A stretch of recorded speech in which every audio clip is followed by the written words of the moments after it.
Assalamualaikum warahmatullahi wabarakatuh. Perkenalkan, kami dari kelompok 8 mata kuliah manajemen pembiayaan syariah akan mempresentasikan mengenai topik pembiayaan model kerja syariah. Anggota kelompok kami yaitu Adinda Arisma NIM 63010190084, kemudian Engga Faratia Wilistari NIM 63010190104, dan saya sendiri Nurul Dewi Santika NIM 63010190113. Baik, kita mulai pembahasan kali ini. Untuk di slide pertama, teman-teman bisa melihat adanya pengertian pembiayaan modal kerja. Namun sebelumnya kita memahami terlebih dahulu apa itu pengertian dari pembiayaan. Menurut Undang-Undang Perbankan Nomor 10 Tahun 1998, pembiayaan adalah penyediaan uang atau tagihan yang dapat dipersamakan dengan itu berdasarkan persetujuan atau kesepakatan antara bank dan pihak lain yang dibiayai untuk mengembalikan uang tagihan tersebut setelah jangka waktu tertentu dengan imbalan atau bagi hasil. Di dalam perbankan syariah, pembiayaan yang diberikan kepada pihak pengguna dana berdasarkan pada prinsip syariah. Aturan yang digunakan yaitu sesuai dengan hukum Islam. Jadi pembiayaan ini sesuai dengan syariah dan hukum Islam, seperti itu. Kemudian dalam pembiayaan ini, menurut sifat penggunaannya itu ada dua macam, pembiayaan produktif dan pembiayaan konsumtif.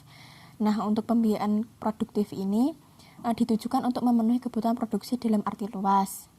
Kemudian dalam pembiayaan produktif ini dibagi menjadi dua yaitu pembiayaan modal kerja dan pembiayaan investasi. Nah, dalam hal ini kita membahas mengenai pembiayaan modal kerja khususnya dalam syariah. Kemudian untuk pembiayaan konsumtif yaitu pembiayaan yang digunakan untuk memenuhi kebutuhan konsumen yang akan habis digunakan untuk memenuhi kebutuhan.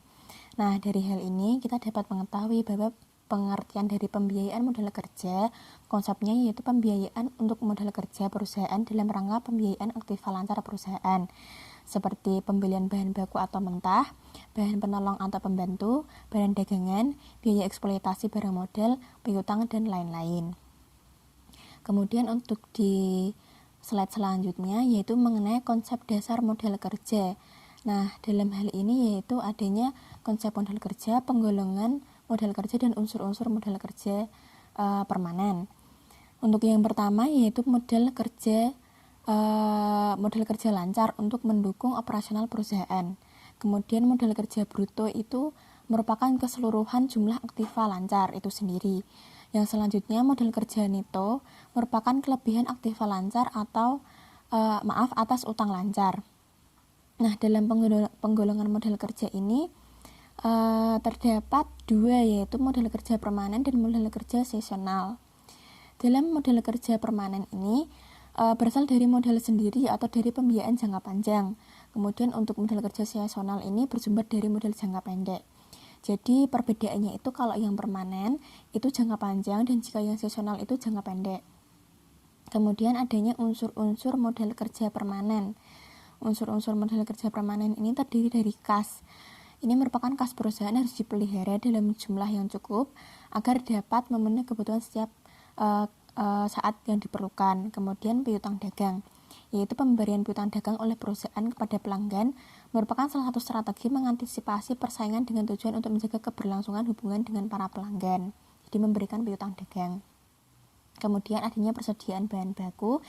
Ini merupakan jumlah persediaan atau stok bahan baku yang selalu tersedia di perusahaan. Dapat digolongkan menjadi dua yaitu stok untuk memenuhi kebutuhan produksi normal dan stok untuk antisipasi guna kontinuitas produksi atau iron stock. Kemudian untuk yang selanjutnya yaitu adanya unsur-unsur modal kerja syariah. Dalam unsur-unsur ini terdapat pembiayaan likuiditas atau cash financing. Pembiayaan ini digunakan untuk memenuhi kebutuhan yang timbul akibat terjadinya ketidaksesuaian antara cash inflow dan cash outflow pada perusahaan nasabah. Bank syariah dapat menyediakan fasilitas semacam ini dalam bentuk CORT, timbal balik, atau yang disebut dengan compensation balance. Melalui fasilitas ini, nasabah membuka rekening giro dan bank tidak memberikan bonus atau rekening giro tersebut. Bila nasabah mengalami mismatch, nasabah dapat menarik dana melebihi saldo yang tersedia sehingga menjadi negatif sampai maksimum jumlah yang disepakati dalam akad. Atas fasilitas ini, bank tidak dibenarkan meminta imbalan berupa apapun kecuali biaya administrasi atas fasilitas tersebut. Kemudian adanya pembiayaan piutang. Dalam hal ini, kebutuhan pembiayaan ini timbul pada perusahaan yang menjual barangnya dengan kredit, tetapi baik jumlah dan jangka waktunya melebihi kapasitas modal kerja yang dimilikinya. Kemudian dalam hal ini adanya pembiayaan piutang, anjak piutang. Nah, dalam anjak piutang ini perlu digarisbawahi bahwa bagi bank syariah untuk kasus pembiayaan piutang seperti tersebut atau piutang-piutang yang biasa dilakukan hanya dapat dilakukan dalam bentuk al-qard, di mana tidak boleh meminta imbalan kecuali biaya administrasi. Untuk kasus anjak piutang, bank dapat memberikan fasilitas pengambil alihan piutang yaitu dengan disebut hiwalah, seperti itu. Kemudian untuk pembiayaan persediaan. Nah, pola pembiayaan ini pada prinsipnya sama dengan kredit untuk mendanai komponen modal kerja lainnya. Bank syariah mempunyai mekanisme tersendiri untuk memenuhi kebutuhan pendanaan tersebut, yaitu antara lain dengan menggunakan prinsip jual beli atau al-bay dalam 2 tahap. Nah, tahap yang pertama itu bank mengadakan atau membeli dari supplier secara tunai barang-barang yang dibutuhkan nasabah.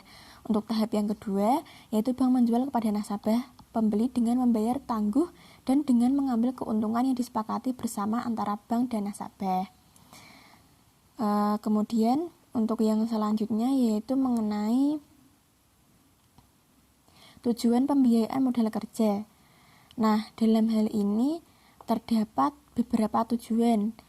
Terdapat 3, yaitu untuk pembiayaan konsumtif, untuk memperoleh barang-barang atau kebutuhan-kebutuhan lainnya guna memenuhi kebutuhan dalam konsumsi. Kemudian pembiayaan produktif, yaitu bertujuan untuk memungkinkan penerimaan pembiayaan dapat mencapai tujuannya yang apabila tanpa pembiayaan tersebut tidak mungkin diwujudkan. Kemudian pembiayaan perdagangan. Nah, dalam pembiayaan ini digunakan untuk perdagangan, biasanya digunakan untuk membeli barang dagangan yang pembayaran diharapkan dari hasil penjualan barang dagangan tersebut. Kemudian presentasi selanjutnya akan dilanjutkan oleh teman saya. Terima kasih.